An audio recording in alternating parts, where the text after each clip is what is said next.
नमस्कार फिर शिक्षार्थियों, स्वागत है आपका हमारे YouTube चैनल प्रणाम अकेडमी ऑफिशियल पे। साथियों, मैं आज आप सामने उपस्थित हूं फिर से बहुत ही शानदार वीडियो लेकर। और जैसा कि आप मेरे पीछे देख पा रहे होंगे, रैपिड फायर सीरीज का आज हमारा जो अगला वीडियो है आधुनिक इतिहास का भारत में प्रत्यक्ष चुनाव, जो टॉपिक मैं लेके आया हूँ। ये आपके सभी एग्जाम में लगभग पूछा जाता है कि भारत में प्रत्यक्ष चुनाव सर्वप्रथम किस अधिनियम के द्वारा हुआ या इसका इतिहास क्या है।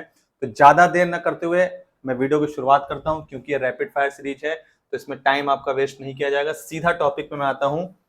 तो भारत में प्रत्यक्ष चुनाव आप देख पा रहे हो, जिसको हम डायरेक्ट इलेक्शन कहते हैं, जिसको आप प्रत्यक्ष रूप से वोट जाके देते हैं।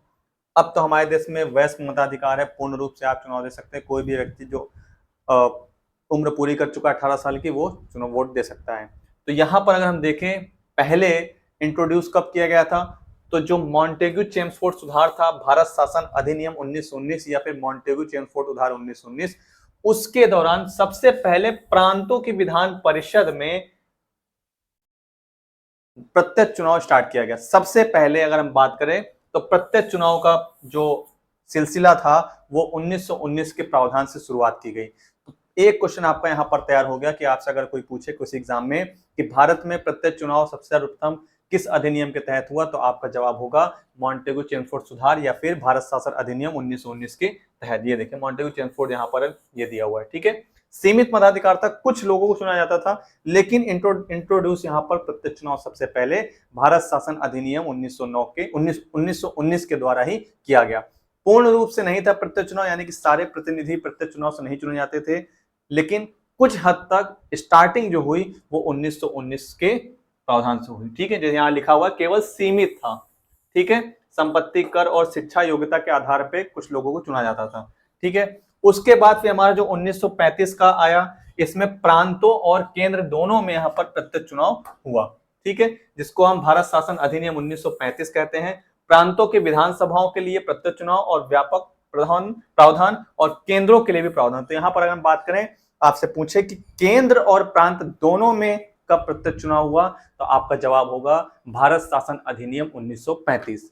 अगर आपसे केवल पूछे, सिंपल सा क्वेश्चन पूछे कि भारत में प्रत्यक्ष चुनाव कब से स्टार्ट हुआ, तो आपका जवाब होगा भारत शासन अधिनियम 1919। बट अगर आपसे पूछे कि केंद्र में सर्वप्रथम प्रत्यक्ष चुनाव कब हुआ, जब केंद्र की बात आ जाए, जब ये वर्ड आपको दिख जाए, केंद्र दिख जाए, तो आपका जवाब होगा भारत शासन अधिनियम 1935। देखिए एग्जामिनर जो होता है ऐसे ही छोटे छोटे वर्ड से आपको कंफ्यूज कर देता है और आपको आता हुआ क्वेश्चन गलत हो जाता है। तो ऐसे छोटे छोटे पॉइंट, छोटे छोटे कीवर्ड्स आपको याद रखने हैं कि अगर प्रांत पूछे तो आपका वो, और केंद्र पूछे तो आपका ये वाला जवाब, ठीक है।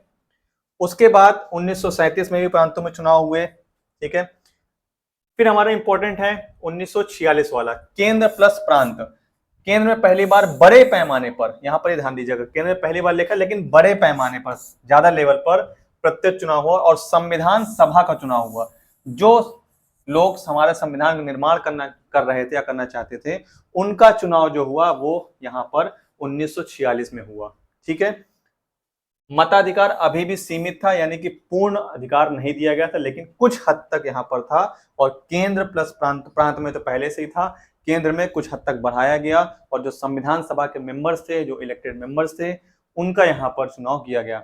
संविधान सभा जो बनी थी उसमें किन किन मंत्रियों को, जो लास्ट में हमारी संविधान चल रही थी, संसद जो चली थी, जब हमारा पूर्ण रूप से संविधान लागू हो गया तो उसके पहले तक जो संसद चली थी, उसमें जो जो लोग थे उनको कौन सा मंत्रालय मिला था, ये आपको एक वीडियो में मिल जाएगा, क्योंकि ये बहुत से एग्जाम में आता है और मैंने कैसे कई क्वेश्चंस देखे भी हैं, ठीक है। फिलहाल आते हैं इस पे। तो केंद्र प्लस प्रांत में पहली बार बड़े पैमाने पर 1946 में, ठीक है। लेकिन अगर पहली बार केंद्र में पूछा जाए तो आपका जवाब होगा भारत शासन अधिनियम, और अगर पहली बार प्रांत में पूछा जाए तो 1919, ठीक है।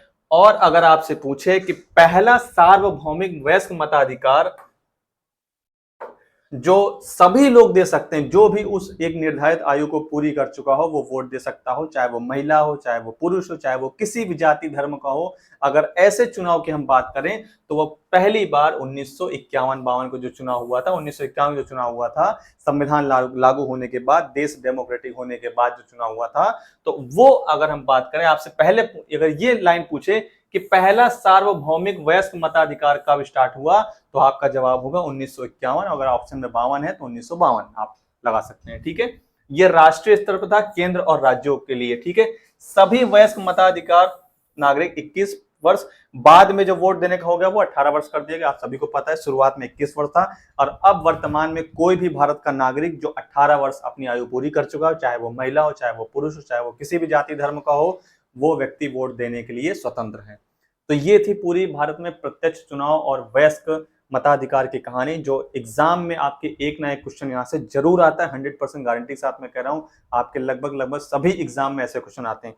तो ये था शॉर्ट वीडियो, शॉर्ट एकदम क्रस्ट पॉइंट, जो आपको पूरी किताब पढ़ने की जरूरत नहीं है, पूरे चुनाव का विकास कैसे हुआ।